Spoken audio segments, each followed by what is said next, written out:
다양한 정보와 감동이 있습니다. 안녕하세요. TV 이웃 다정다감입니다.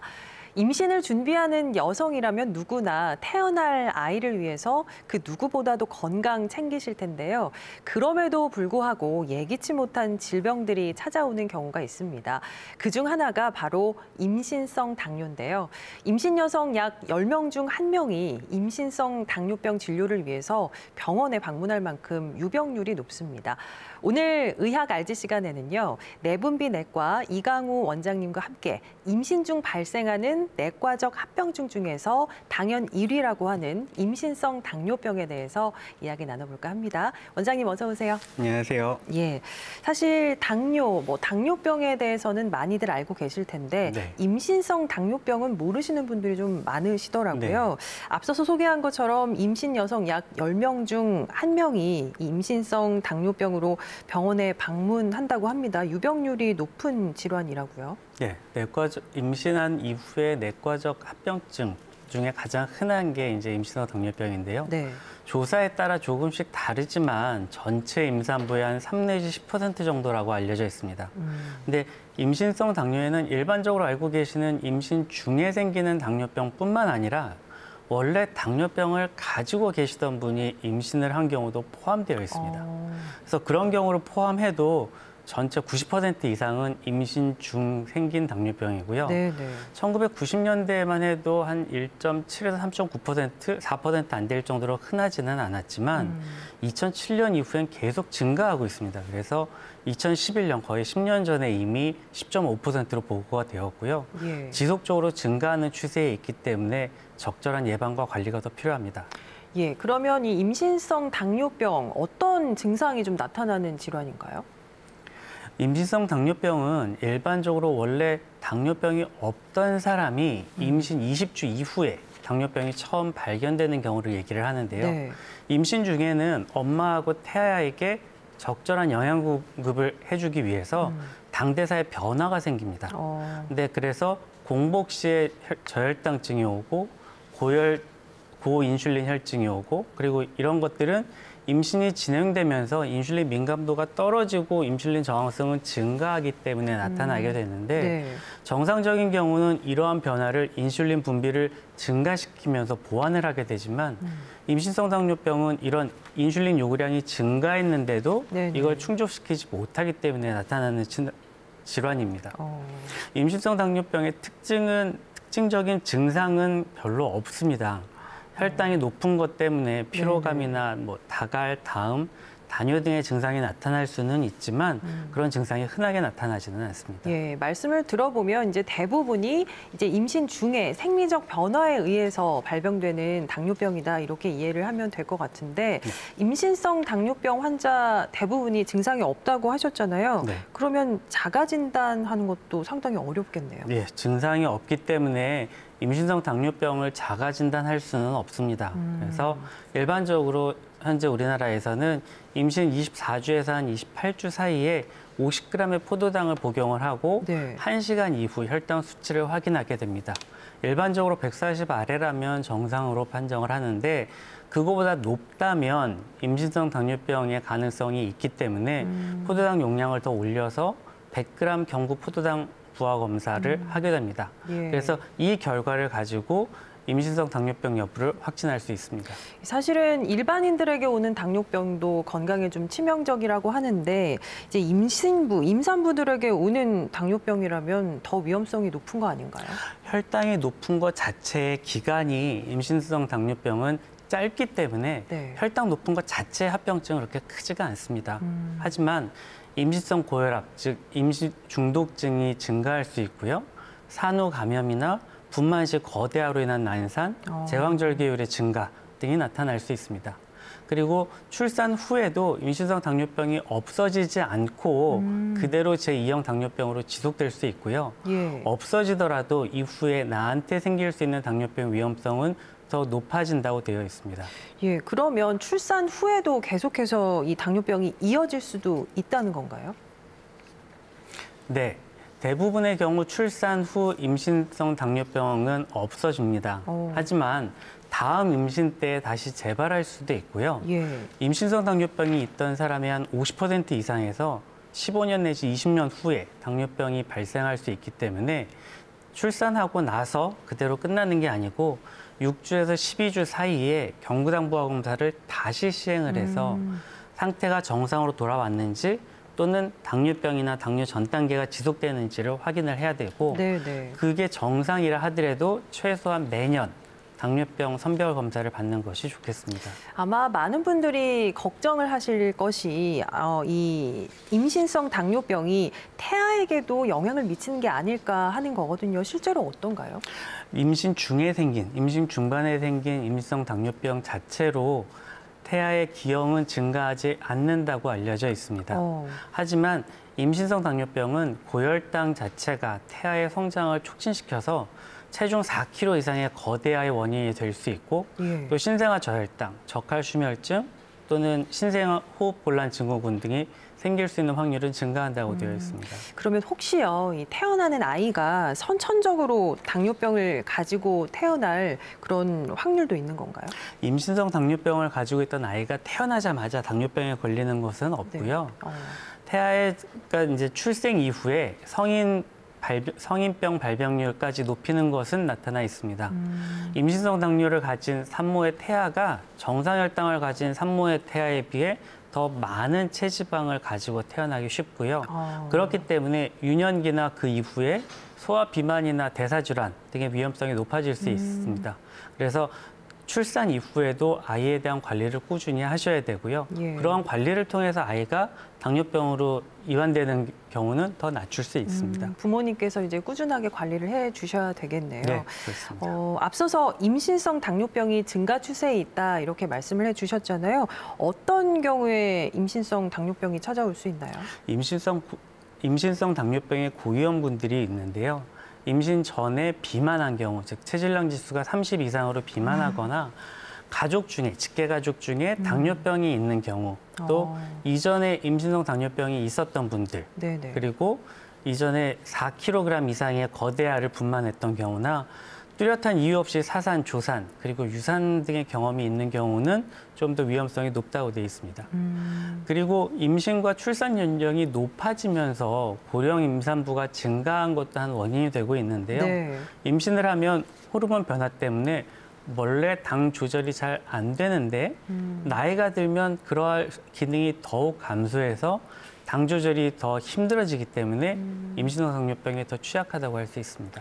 네, 일단은 이 임신성 당뇨병 진단을 받았다고 하면 산모는 물론이고 또 태아에게도 위험한 질병이기 때문에 적절한 치료 방법을 좀 아는 게 중요할 것 같은데요. 일반적인 당뇨 환자 치료와 좀 비슷하게 저희가 생각하면 될까요?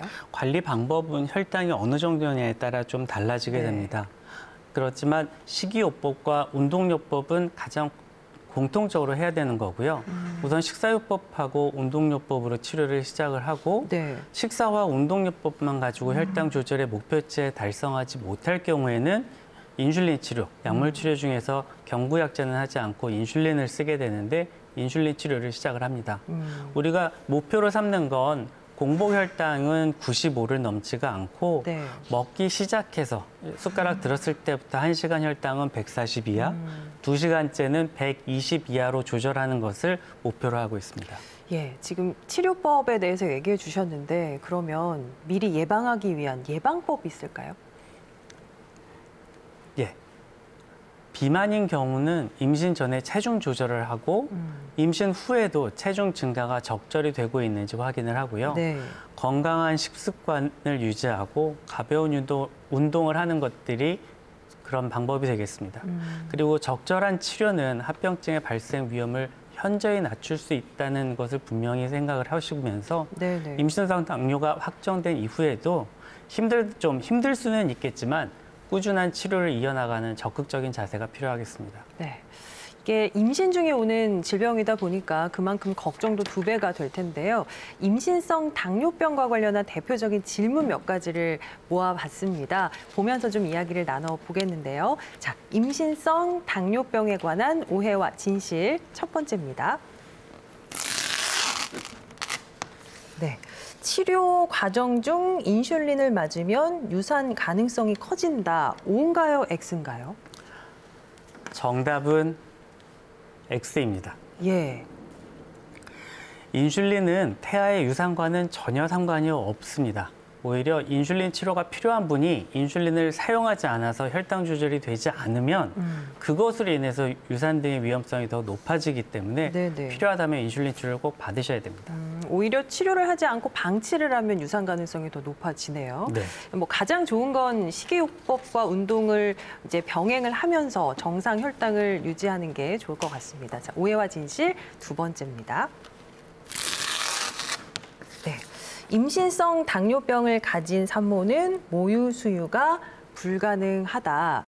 네, 원장님, 당 수치가 높으면 모유에도 영향을 미칠 것 같은데 어떤가요? 정답은 X입니다. 네.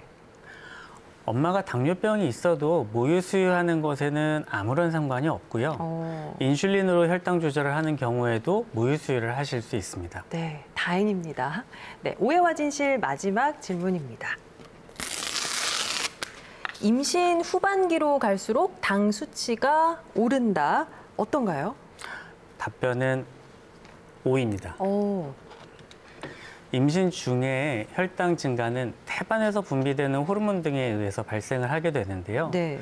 임신 주수가 지나갈수록 태반 부피가 더 커지기 때문에 혈당이 증가하는 경향을 보이기도 합니다. 그렇기 때문에 후반기로 갈수록 더 적절한 관리가 필요합니다. 그렇군요. 자, 오늘 의학 알지 시간 내분비내과 이광우 원장과 함께 임신성 당뇨병에 대해서 저희가 알아보고 있는데요. 지금까지 이야기를 좀 들어보니까 임신성 당뇨병 치료에서 가장 중요한 게 바로 식단 관리인 것 같습니다. 이번에는 식단은 어떻게 계획하고 또 관리해야 하는지 전문가 모시고 알아보겠습니다. 자, 한보경 임상 영양사님 나와주셨습니다. 어서 오세요. 안녕하세요. 임상영양사 한보경입니다. 네, 임신성 당뇨병 치료의 열쇠라고 할 수 있을 것 같아요. 식단 관리, 어떤 점을 주의하면서 식단을 계획하면 될까요? 임신성 당뇨의 치료의 가장 큰 목적이 정상 혈당 유지입니다. 네. 따라서 혈당의 변동성이 크지 않도록 영양소가 고루 배분된 식단이 가장 중요하고요. 임신 중에 체중이 적절하게 증가할 수 있도록 알맞은 열량을 제공하는 음식을 섭취해야 합니다. 네. 그렇다고 해서 다이어트를 하는 식단을 하셔야 하는 건 아니고요. 임산부뿐만 아니라 태아에게 필요한 영양소가 충분히 공급될 수 있는 식단으로 계획되어야 합니다. 네, 이제 건강하면서 열량, 영양소까지 이제 골고루 있는 식단을 구성해야 하는데 좀 쉽지가 않을 것 같습니다. 말로만 들어서는 어떤 식으로 계획을 해야 할지 감이 잘 오지 않거든요. 만약에 이제 임신성 당뇨병 치유에 도움이 되는 하루 식단을 좀 세워주신다면 어떤 식으로 할 수 있을까요, 선생님? 구체적인 식단을 짜드릴 수는 없고요. 우선 자세한 것을 같이 한번 시작해 보겠습니다. 네. 식후 혈당은 식사의 당질과 인슐린 간의 균형에 의해 결정이 됩니다. 따라서 식후 혈당을 철저하게 관리하기 위해서는 과도한 당질 섭취를 제한하는 것이 가장 핵심적인 방안입니다. 네네. 따라서 식단을 계획할 때는 당질인 우리의 주식에 해당하는 밥의 양을 우선적으로 배분하고 다양한 식품들이 부식으로 구성될 수 있도록 하는 것입니다. 네. 이해가 쉽도록 식단표를 한번 구성해 봤는데요. 네. 자, 검은색으로 표시가 되어 있는 걸 보시면 가장 주식인 아침, 점심, 저녁에 밥에 대한 내용이 먼저 배분이 돼야 합니다. 네. 그래서 밥이 아침에 반 공기, 점심, 저녁에는 3분의 2 공기라고 적어주셨거든요. 아침에 적게 먹는 이유가 있나요? 우선은 아침 식사 후에 혈당의 상승폭이 높아지기 때문입니다. 따라서 아침 식사의 비중을 가장 낮추고 네. 점심과 저녁의 비중이 동일하거나 아니면 활동에 따라서 점심의 비중이 높을 수도 있겠습니다. 그 식단 중에 이것만은 좀 꼭 챙겨 먹었으면 하는 음식이 있을까요? 임산부와 태아의 영양에 반드시 필요한 또는 필요량이 증가할 수 있는 것들이 있죠. 네. 주로 4가지로 정리해 볼 수 있는데요. 단백질 아니면 철분, 또 칼슘과 엽산 정도입니다. 이런 것들은 고른 영양 섭취를 함으로써 충분히 여러분들에게 제공될 것입니다. 그 식단표를 보니까 제가 알기로 당뇨에 과일 같은 게 좋지 않다는 얘기도 하더라고요. 그런데 식단을 보니까 유독 좀 과일이 눈에 띄는데 먹어도 되는 건가요? 여기 밤량이 제시하는 것은 처방 열량이 적어도 1600에서 1900으로 일단 교육실을 오시는 임산부에게 가장 많이 처방되는 처방 열량에 따른 주식의 양이 되고 있습니다. 네. 따라서 이거의 주식의 양이 동일하면서 처방 열량의 차이가 있는 것을 봐서는 간식으로 섭취해야 되거나 또는 부식으로 충분한 에너지가 공급이 돼야 되기 때문에 네네. 지금 보시면 간식에서 또는이라는 표현으로 우유 하나만 드실 수도 있고 우유와 복합적인 과일을 단맛이 있지만 우유와 같이 드실 수도 있고 이렇게 구성되어 있고요. 네네. 밑에 점심시간 이후에 드시는 경우도 보면 단백질과 과일이 합해지거나 또는 당질인 경우도 당질 한 품목이 아니라 우유와 같이 복합적인 간식을 추천하고 있습니다. 네, 그러니까 일단은 밥이 기본적으로 세팅이 되고 나머지 이제 간식이라든지 부식이 좀 정해지는 그런 것 같습니다. 식단을 짤 때 참고할 만한 좋은 식습관을 좀 추천해 주실 게 있을까요? 제목을 임신성 당뇨병에 도움이 되는 바른 식단, 바른 식습관으로 일단 제목을 잡아봤는데요. 네. 식사와 간식은 규칙적으로 먹는다입니다. 규칙적으로 식사를 해야 하는 가장 큰 이점은 네. 결국은 1회에 섭취하는 식사량이 과도하게 되지 않도록 유도할 수 있고요. 네. 또 공복이 너무 길어졌을 때 이로 인해서 산모는 케톤증이 유발할 수 있기 때문에 주의가 필요한 부분도 이 규칙적인 식사로 설명드릴 수 있겠습니다. 네. 두 번째는 또 골고루 먹는 거, 이것도 중요하겠죠. 여러 가지 음식을 골고루 먹는 거에 대한 이점은 혈당의 변화폭을 최소화할 수 있을 뿐만 아니라 미량 영양소까지 챙길 수 있기 때문입니다. 당 관리에서 가장 중요한 것이 단맛이 아닐까 싶거든요. 사실은 단맛이 빠지면 좀 힘들어하시는 분들도 많고요. 이 단맛을 건강하게 대체할 수 있는 방법 없을까요? 단맛에 대한 노출이 너무 높아져 있기 때문에 요즘에는 참 포기하기가 어려운 것이 사실입니다. 따라서 단맛을 즐기면서 열량이 적고 혈당을 올리지 않는 방법으로 스테비아와 같은 천연 감미료를 사용하실 수도 있고요. 네. 또 사카린이나 아스파탐 같이 임산부에게 안정성이 입증된 합성 감미료를 쓰실 수도 있고 예. 또 설탕보다 단맛은 좀 낮습니다. 당도는 낮지만 대부분이 흡수되지 않고 배출되는 당 알코올류인 솔비톨 또는 자일리톨 여러분들 많이 들어보셨을 네네. 거고요. 요즘은 에리스리톨도 이용하시는 분들이 많더라고요. 그 밖에 이외에 더 추가적으로는 당질의 흡수 속도를 반영한 당 지수, 글라이세믹 인덱스 GI 지수인데요. 네. 이 수치가 높으면 이 수치가 높은 식품일수록 혈당치가 급속히 상승하게 되고 낮은 식품일 때 사실은 좀 혈당의 조절에 도움이 될 수도 있습니다. 네네. GI 수치는 70 이상을 고당 지수로 구분하고 55 이하를 저당 지수로 나누게 되는데 예를 들면 흰밥은 GI 수치가 90 이상으로 높은 반면 잡곡밥으로 바꾸었을 때는 45 수준으로 낮아서 혈당 변화폭을 줄이기에 도움이 될 수 있겠습니다. 네. 다만 GI 수치에 영향을 주는 여러 가지 요인들을 배제할 수가 없고 당 지수가 동일한 식품일지라도 각각 다양한 변수들로 인해 사람들에게 반응이 같지 않을 수 있기 때문에 이런 부분들은 보조적인 요법으로 이용을 권장하고 있습니다. 네. 사실은 산모가 이제 먹고 싶은 걸 좀 자유롭게 잘 먹는 게 좋은 걸로만 알았는데 산모한테도 예외 없이 적정량이라는 건 있네요. 네, 그렇습니다. 임신 중에 급격히 체중이 증가할 경우에는 임신성 당뇨나 고혈압 등의 그런 임신성 합병증의 원인이 될 수가 있습니다. 네. 그래서 체중량 증가가 가장 큰 마지막 달, 보통 막달이라고 하죠. 네네. 막달에도 총 12.5kg 이상은 늘지 않도록 권장을 하고 있고요. 그래서 산모하고 아이에게는 어떤 성장에 필요한 적정 칼로리 기준이 있는데 네. 그렇기 때문에 그걸 공급하기 위해서 대부분의 인식이 마음대로 먹어도 된다라는 그쵸. 생각을 가지고 있어서 너무 많이 드시는 분들이 흔합니다. 하지만 그로 인해서 임신 시 체중 증가가 필요 이상으로 늘어나는 경우에는 임신성 당뇨병은 물론이고 이전의 체중으로 돌아오는 것이 어려워질 수 있기 때문에 그리고 그것으로 인해서 출산 후에도 당뇨병이 발생하는 위험 인자가 되기도 하기 때문에 네. 주의를 하셔야 되고 조절을 하셔야 됩니다.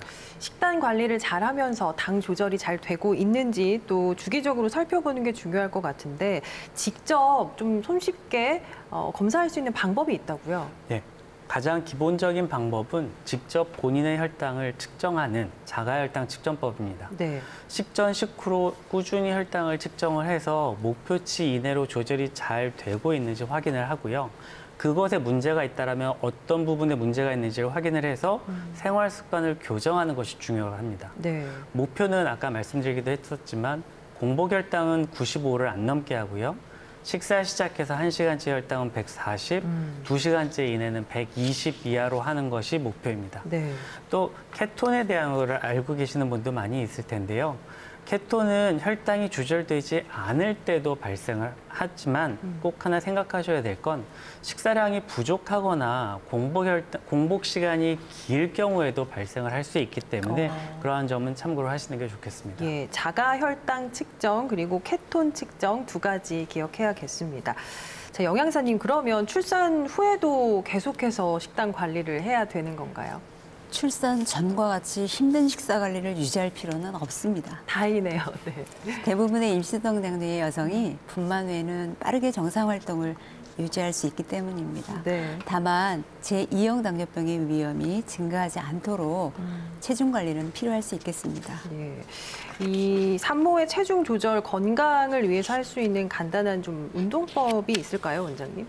운동은 이제 수영같이 큰 부담이 없는 운동을 주로 추천을 합니다. 보통 수영 같은 경우는 수중 운동은 임신 초부터 임신 말기까지 큰 제약 없이 할 수 있는 안전한 운동이고요. 네. 또한 부력에 의해서 관절의 그 체중 부담을 최소화할 수 있기 때문에 체중이 증가하는 임신에 하기 좋은 운동이 되겠습니다.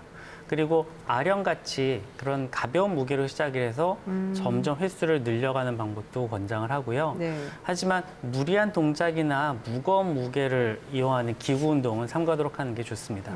또 산모분들이 많이 하시긴 하지만 요가 같은 경우도 산모에게 네. 도움이 될 수 있는데 무리한 경우만 아니라면 체형 변화에 의한 근관절 질환을 예방하는 데 도움이 되겠고 또 동작을 하는 동안 숨을 참지 말고 편안하게 호흡하면서 하시는 게 좋습니다.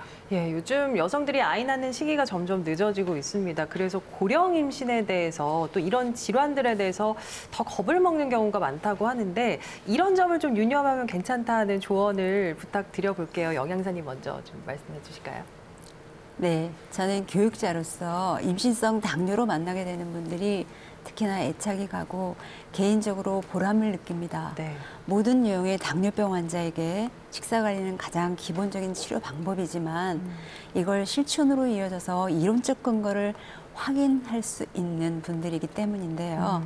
처음 진단을 받으면 어떻게 해야 할지 걱정이 앞설 수 있겠지만 그렇죠. 무엇을 먹어야 할지보다는 어떻게 먹어야 할지에 대한 경험이 있는 임상영양사의 도움을 받아보실 것을 권해드립니다. 이것은 제 개인적인 의견이 아니고요. 실제로 미국 당뇨병학회나 저희 나라의 대한당뇨병학회에서도 임신성 당뇨의 환자들에게 임상영양 치료에 관한 권고사항에서 이것은 경험이 있는 임상영양사의 도움을 받도록 권고하고 있습니다.